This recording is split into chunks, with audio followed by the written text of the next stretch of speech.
مسلمانوں، سب نمازیں خصوصاً بیچ کی نماز یعنی نماز عصر پورے اہتمام کے ساتھ ادا کرتے رہو اور اللہ کے آگے ادب سے کھڑے رہا کرو.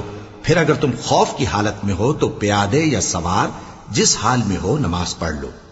پھر جب امن و اطمینان ہو جائے تو جس طریق سے اللہ نے تم کو سکھایا ہے جو تم پہلے نہیں جانتے تھے اللہ کو یاد کرو.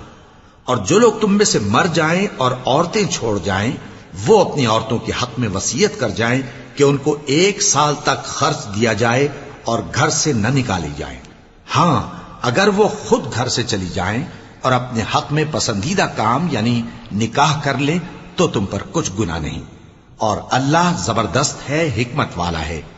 اور مطلقہ عورتوں کو بھی دستور کے مطابق نان و نفقہ دینا چاہیے. پرہیزگاروں پر یہ بھی حق ہے. اسی طرح اللہ اپنے احکام تمہارے لیے بیان فرماتا ہے تاکہ